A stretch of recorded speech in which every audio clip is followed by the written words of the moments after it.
نیت، لیکن نیت اچھی ہے تو جان بوجھ کر غلط کام آپ کرو گے تو وہ غلط کام جائز نہیں ہو جائے گا۔ مثلا ہمارے پڑوس میں غریب لڑکی رہتی ہے، بہت غریب، اس کی شادی ہونے والی ہے، اس کے پاس کچھ نہیں ہے، ہمیں معلوم ہے کہ فلاں جگہ پر سنہار کی دکان ہے، ہم سنہار کی دکان میں گھس گئے، چوری کی، اس کا سونا وونا چرا کے لائے، لیکن ہماری نیت کیا ہے؟ ہم اس سونے کو اپنے اوپر خرچ نہیں کریں گے، اپنے بچوں پر خرچ نہیں کریں گے، بلکہ اس غریب لڑکی کی شادی کروا دیں گے اس سے۔ دیکھیے ہماری نیت اچھی ہے، لیکن ہم جان بوجھ کر غلط کام کر رہے ہیں۔ تو جان بوجھ کر اگر ہم کوئی غلط کام کریں گے، اس میں نیت ہماری اچھی ہوگی تو وہ برا کام ہمارا اچھا نہیں ہو جائے گا۔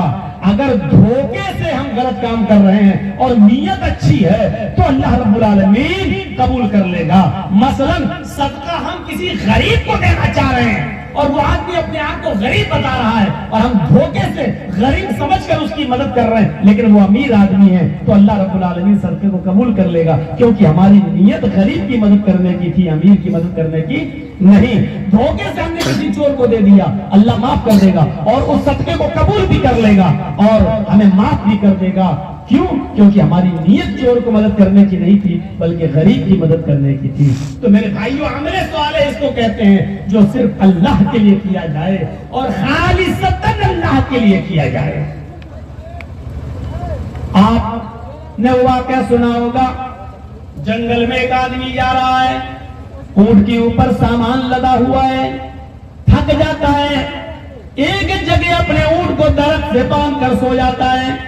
آنکھ کھلتی ہے تو دیکھتا ہے اونٹ غائب، آنکھ کھلتی ہے تو دیکھتا ہے اونٹ غائب۔ پورے جنگل میں تلاش کرتا ہے، پورے جنگل میں تلاش کرتا ہے، لیکن اس کو اونٹ کہیں نہیں ملتا۔ کبھی اس جھاڑی، کبھی اس جھاڑی، کبھی اس پہاڑی، کبھی اس پہاڑی، ہر جگہ وہ تلاش کرتا ہے لیکن اس کو اونٹ کہیں نہیں ملتا۔ تھک ہار کر بیچارہ، تھک ہار کر اسی جگہ پر بیٹھ جاتا ہے، آنکھ لگ جاتی ہے۔ جب دوبارہ اس کی آنکھ کھلتی ہے تو کیا دیکھتا ہے؟ کیا دیکھتا ہے کہ اونٹ تو میرا اسی جگہ پر بندھا ہوا ہے۔ جب اس نے اونٹ کے سامان کو دیکھا تو کیا دیکھتا ہے؟ ایک اناج کا دانہ بھی کم نہیں ہے، ایک پھل بھی کم نہیں ہے، ایک کپڑا بھی کم نہیں ہے۔ جیسا اس نے اونٹ پر سامان کو لادا تھا، باندھا تھا، وہ سامان ویسا ہی کا ویسا اس اونٹ کے اوپر بندھا ہوا اور لدا ہوا ہے۔ تو اس کو دیکھتے ہوئے خوشی میں اس کے پیروں کے نیچے سے زمین سرک گئی۔ وہ مارے خوشی کے یہ الٹے جملے بول دیا، مارے خوشی کے الٹے جملے بول دیا۔ اور ان الٹے جملوں کو سنو، کیا ہے یہ الٹے جملے؟ وہ مارے خوشی کے آسمان کی طرف دیکھتا ہے اور مارے خوشی کے بولتا ہے، اللہم انت ربی وانا ربک، اللہم انت عبدی وانا ربک، اے اللہ واقعی تو میرا بندہ ہے۔ دیکھیے اللہ کو بندہ کہہ رہا ہے، اللہم انت عبدی، اللہ واقعی تو میرا بندہ ہے، وانا ربک، اور میں تیرا رب ہوں۔ کتنے خطرناک جملے ہیں! کیا کوئی شخص اللہ تعالیٰ کو اپنا بندہ کہہ سکتا ہے؟ یہ آدمی الٹے جملے بول گیا، واقعی تو میرا بندہ ہے اور میں تیرا خدا، تو میرا بندہ میں تیرا رب۔ لیکن اللہ مسکرا دیا، اس کے یہ گفتگو سن کر مسکرا دیا، جبکہ اس آدمی کو برباد کر دینا چاہیے تھا، ہلاک کر دینا چاہیے تھا۔ فرعون نے اس سے بھی زیادہ خطرناک جملے بولے تھے، فرعون نے اس سے بھی زیادہ خطرناک جملے بولے تھے۔ کیا کہتا تھا وہ؟ فرعون اس سے زیادہ خطرناک جملے نہیں، یہ فرعون سے بھی زیادہ خطرناک جملے یہ بولا۔ فرعون اس سے زیادہ خطرناک جملے نہیں بولتا تھا، فرعون لوگوں سے کہتا تھا انا ربکم الاعلی، میں تمہارا رب ہوں۔ فرعون نے صرف اتنا کہا میں تمہارا رب ہوں، لیکن اللہ سے نہیں کہتا تھا اللہ میں تیرا بھی رب ہوں، وہ اللہ سے نہیں کہتا تھا۔ فرعون صرف اتنا کہتا تھا اے لوگوں میں تمہارا رب، تم مجھے اپنا رب مانو، لیکن رات میں جب وہ سوتا تھا اور رات میں جب وہ اٹھتا تھا تو دعا مانگتا تھا اللہ ہی سے کہ اللہ مجھے لوگوں کی نظروں میں عزت والا بننا تھا، اس لیے میں لوگوں سے کہتا ہوں کہ میں تمہارا رب ہوں، لیکن میرا رب تو ہی ہے۔ رات میں وہ اللہ ہی کو پکارتا تھا، لیکن لوگوں سے کہتا تھا کہ تم اپنا رب مجھے مانو، کوئی اللہ نہیں ہے، میں تمہارا رب ہوں، انا ربکم الاعلی۔ فرعون نے صرف اتنا کہا انا ربکم الاعلی، میں تمہارا رب ہوں۔ اللہ نے فرعون کو کیسے برباد کیا، کیسے برباد کیا؟ دریائے نیل کے اندر اس کو غرق کر دیا، ڈبو دیا۔ جب اس کی لاش تیرنے لگی تو اس کی لاش کو نکال کر سمندر میں باہر پھینک دیا۔ لوگوں نے اس کی لاش کو دوبارہ سمندر میں پھینک کر بہانا چاہا کہ سمندر میں بہ جائے، لیکن جب فرعون کی لاش کو سمندر میں ڈالا گیا، سمندر نے اس لاش کو نکال کر باہر پھینک دیا۔ اس کی لاش کو زمین میں دفنانے کی کوشش کی گئی، زمین نے بھی فرعون کی لاش کو ایکسپٹ نہیں کیا، زمین نے بھی فرعون کی لاش کو نکال کر باہر پھینک دیا۔ اللہ تعالیٰ نے کہا تھا کہ ہم فرعون کی لاش کی حفاظت کریں گے، اس کو لوگوں کے لیے نشان عبرت بنائیں گے۔ آج بھی فرعون کی لاش لوگوں کے لیے نشان عبرت بنی ہوئی ہے۔ میرے بھائیوں، فرعون کو اللہ نے تباہ و برباد کر دیا اور آج بھی فرعون کی لاش نشان عبرت بنی ہوئی ہے، لیکن فرعون سے بھی زیادہ خطرناک جملے بولنے والا یہ آدمی جس نے کہا اللہ واقعی تو میرا بندہ اور میں تیرا خدا، واقعی تو میرا بندہ میں تیرا رب۔ اللہ نے اس آدمی کو نہ کوئی سزا دی ہے، نہ اس کو عذاب دیا ہے، نہ اس کو گناہ دیا ہے، بلکہ مسکرایا اور اس کو معاف کر دیا ہے، اس لیے کہ دونوں میں فرق ہے۔ فرعون جب لوگوں سے کہتا تھا میں تمہارا رب ہوں تو وہ جان بوجھ کر کہتا تھا، اور اس آدمی نے جو کہا واقعی تو میرا بندہ میں تیرا خدا، تو یہ عمدن نہیں کہا، قصدن نہیں کہا، اس کے دل میں یہ نیت ہی نہیں تھی کہ میں اللہ کو اپنا بندہ کہوں، بلکہ مارے خوشی کے وہ سمجھ نہیں پا رہا ہے کہ اس کے منہ سے کیا نکل رہا ہے، مارے خوشی کے کہہ گیا تو میرا بندہ میں تیرا خدا میں تیرا رب۔ وہ الٹے جملے، حالانکہ کہنا وہ یہ چاہ رہا تھا، اس کے دل میں نیت یہ تھی کہ واقعی تو میرا رب ہے میں تیرا بندہ، واقعی تو میرا رب ہے میں تیرا بندہ، لیکن مارے خوشی کے اس کی زبان سے نکل گیا واقعی تو میرا بندہ ہے اور میں تیرا رب۔ تو اللہ جانتا ہے، فرمایا اس کے دل میں مجھے بندہ ماننے کی نیت نہیں تھی، میں دلوں کے حال کو جانتا ہوں، یہ دل سے مجھے رب مانتا ہے، ہاں دھوکے سے اس کی زبان سے نکل گیا ہے، جان بوجھ کر نہیں، اللہ نے معاف کر دیا ہے۔ دیکھ رہے ہیں آپ، اگر یہی بات جان بوجھ کر کہہ دی جائے تو اب یہ بتائیے یہاں جلسہ ہو رہا ہے اور ہم جان بوجھ کر شور کر رہے ہیں تو آمدن ہنگامہ کر رہے ہیں، پھر قصدن لوگ دلا رہے ہیں، علماء آپ کو منع کر رہے ہیں بھائی شور مت کر، اور آپ شور کر رہے ہیں، پھر سوچیے یہ آمدن اور قصدن ہے یا نہیں۔ ہمیں سمجھنا پڑے گا کہ عمل صالح کیا ہے۔ اتنی سی بات سوچئے گا، اتنی سی بات، ایک آدمی کو اللہ تعالیٰ قیامت کے دن بلائے گا، پوچھے گا اے میرے بندے بتا تو نے میری راہ میں کیا کیا ہے، میں نے تو تجھے پوری زندگی دی، تو نے کیا کیا؟ وہ ہنستے ہوئے آئے گا اور کہے گا اللہ تجھے نہیں معلوم؟ اللہ کہے گا میں تو سب جانتا ہوں لیکن تیرے منہ سے سننا، بول تو نے میری دی ہوئی زندگی کے ساتھ کیا کیا؟ کہے گا اللہ میں نے تیری زندگی کو تیری راہ میں لٹا دیا، میں فلاں فلاں جنگ میں گیا، لڑا، کئی کافروں کو مارا اور پھر میں مارا گیا، کافروں کی تلوار میری گردن پر لگی اور میں کٹ گیا، تیری راہ میں قتل کیا گیا۔ اللہ کہے گا اے فرشتو یہ جھوٹ بول رہا ہے، اے فرشتو یہ جھوٹ بول رہا ہے، اس کو پکڑو اور اس کو جہنم کے اندر ڈال دو۔ اب بحث دیکھیے، بحث، وہ آدمی آئے کہے گا اللہ میں جھوٹ بول رہا ہوں، اے اللہ کیا میں نے اپنے گھر اور مکان کو نہیں چھوڑا تھا؟ کیا میں نے اپنے بیوی بچوں کو نہیں چھوڑا تھا؟ کیا میں نے اپنی بلڈنگ، اپنی پراپرٹی اور زمین و جائیداد کو نہیں چھوڑا تھا؟ کیا میں میدان جنگ میں نہیں گیا تھا؟ کیا میں تلوار نہیں چلایا تھا؟ کیا میں کئی کافروں کو مارا نہ تھا؟ تلوار میری گردن پر نہیں چلی تھی؟ کیا میں اس جنگ میں مارا نہیں گیا؟ اب سنو اس کے جواب میں اللہ کیا کہے گا، اس کے جواب میں اللہ کیا کہے گا؟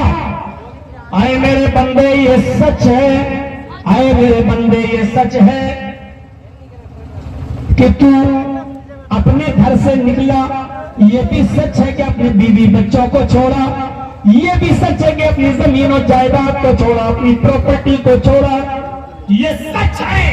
زمین اور جائیداد چھوڑ کر جنگ کرنے گیا، سچ ہے۔ میدان جنگ میں پہنچا، یہ بھی سچ ہے۔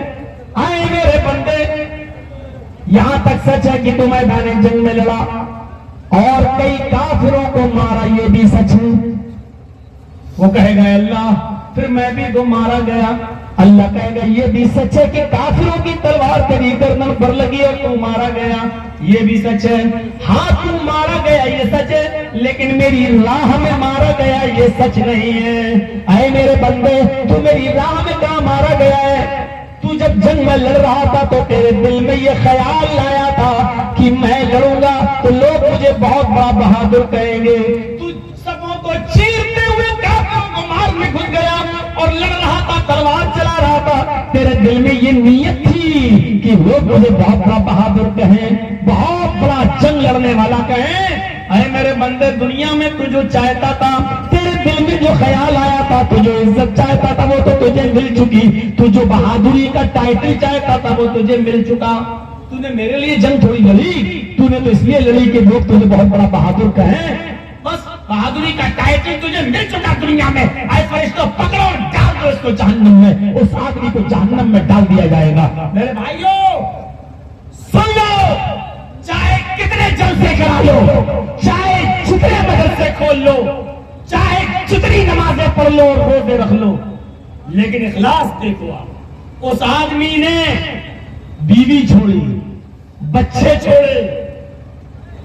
بیوی اور بچوں سے دور رہنے کی تکلیف کیا ہوتی ہے یہ ان لوگوں سے پوچھو جو تو یا تو سعودی میں ہیں یا دبئی میں ہیں یا اپنے بیوی اور بچوں کو چھوڑ کر باہر کام کر رہے ہیں یا جو جیلوں کی سلاخوں میں ہیں، بلکہ جیل کی سلاخوں والوں سے زیادہ درد کوئی نہیں سمجھ سکتا، کیونکہ جو سعودی میں ہے، جو دبئی میں ہے، جو بمبئی اور دلی میں ہے، وہ تو کم سے کم روزانہ فون سے بات کر لیں گے، ویڈیو کال کر کے اپنے حالات بتا دیں گے، لیکن جیل میں رہنے والے لوگوں کو تو نہ تو فون الاؤ ہوتا ہے، نہ موبائل الاؤ ہوتا ہے، نہ ویڈیو کال الاؤ ہوتا ہے، نہ ان کو موبائل دیا جاتا ہے۔ ان سے پوچھو کہ بیوی اور بچوں سے دور رہنے کی تکلیف، ماں باپ سے دور رہنے کی تکلیف کیا ہوتی ہے۔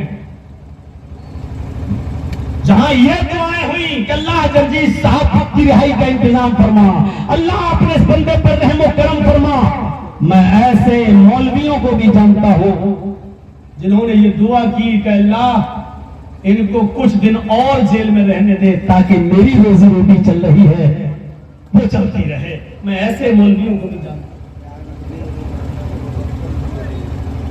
اور میرے پاس اس کے پروف ہیں۔ میں ایسے مولویوں کو بھی جانتا ہوں کہ میری غیر موجودگی میں، جو کبھی میری موجودگی میں جن کی شکلیں نہیں دکھتی تھی، وہ میری غیر موجودگی میں برساتی میٹک کی طرح نکلنے لگے، اور جو ہمارے بہت نزدیک ہونے کے باوجود بھی میرے بھائیوں ہماری شکل دیکھنے کے لیے ہم سے ملنے تک نہیں آ سکے۔ میرے پیارے ساتھیوں تصور کرو کہ کیرل سے لوگ ملنے آئے، کشمیر سے ملنے آئے، ہم سے ملنے کے لیے لوگ دلی سے آئے، ہم سے ملنے کے لیے لوگ جھارکھنڈ سے آئے، بہار سے آئے، بنگال سے سب سے زیادہ آئے، یو پی کے چپے چپے سے لوگ آئے، اڑیسہ سے ملنے آئے، میرے پاس کرناٹک سے لوگ ملنے آئے، آندھرا پردیش سے لوگ ملنے آئے، ہم سے ملنے آئے یہاں سے لوگ، اور کوئی شخص 3 کلومیٹر 5 کلومیٹر کی دوری پر ہماری جیل سے رہ کر ہم سے ملنے نہ آ سکا ہو۔ میرے بھائیوں تصور کرو ایسے لوگوں کو بھی میں جانتا ہوں اور ایسے لوگوں کو بھی میں جانتا ہوں جنہوں نے باقاعدہ دعائیں کی ہیں، اللہ 6 مہینہ اور 1 سال اور ان کو جیل کی سلاخ میں رہنے دے تاکہ ہماری کم سے کم روزی روٹی ہو جائے، ہماری کم سے کم دکان چل رہی ہے تو چلنے دو۔ ہائے یہ قوم کس حد تک گر چکی ہے اور جا چکی ہے۔ مجھے جب پتا چلا اور جب مجھے دکھایا گیا تو میں نے ان سے کہا کوئی بات نہیں، چماروں کی بد دعاؤں سے بھینسیں نہیں مرا کرتی ہیں۔ اللہ بھی وہی دعا قبول کرتا ہے جو قبول کرنے کے لائق ہو۔ دعا کرنے کا حق ہے سب کو، لیکن سننے کا حق اللہ کا ہے، وہ وہی سنے گا جو جس کو وہ چاہے گا۔ چاہے تو ابراہیم علیہ السلام کو 85 سال تک بیٹا نہ دے،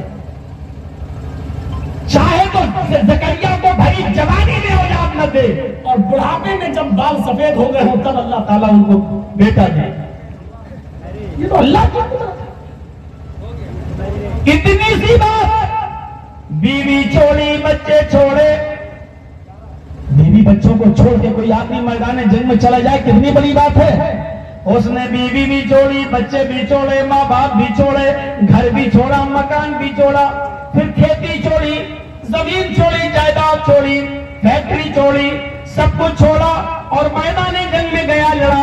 کئی کافروں کو اس نے مارا بھی، کئی کافروں کو مارا بھی، اور مارتے مارتے خود مر بھی گیا، قتل بھی کر دیا گیا، لیکن اس قتل کرنے کے، اس قتل ہونے کے باوجود جہنم میں جا رہا ہے۔ غور کرو میرے ساتھیوں، غور کرو، عبادت کی روح کو سمجھنے کی کوشش کرو، عمل کو سمجھنے کی کوشش کرو، اخلاص کو سمجھنے کی کوشش کرو، عمل صالح کو سمجھنے کی کوشش کرو۔ بیوی چھوڑی، بچے چھوڑے، ماں باپ چھوڑے، زمین چھوڑی، جائیداد چھوڑا، گھر مکان چھوڑا، جنگ میں گیا، کئی کافروں کو مارا اور پھر خود مارا بھی گیا، سب کچھ ہوا، اپنی زندگی بھی بیٹا، لیکن اس سب کے باوجود وہ کہاں جا رہا ہے؟ جہنم کے اندر گھسیٹتے ہوئے اس کو لے کے جایا جا رہا ہے۔ قصور اس کا کیا ہے؟ بیوی بچوں کو چھوڑنے والا، ماں باپ کو چھوڑنے والا، گھر مکان چھوڑنے والا، زمین و جائیداد چھوڑنے والا، سب کچھ چھوڑنے والا، یہاں تک کہ اپنی جان تک کو نچھاور کرنے والا، کہاں جا رہا ہے؟ جہنم میں۔ قصور کیا ہے؟ قصور یہ ہے کہ جنگ تو لڑا ہے، جہاد تو کیا ہے،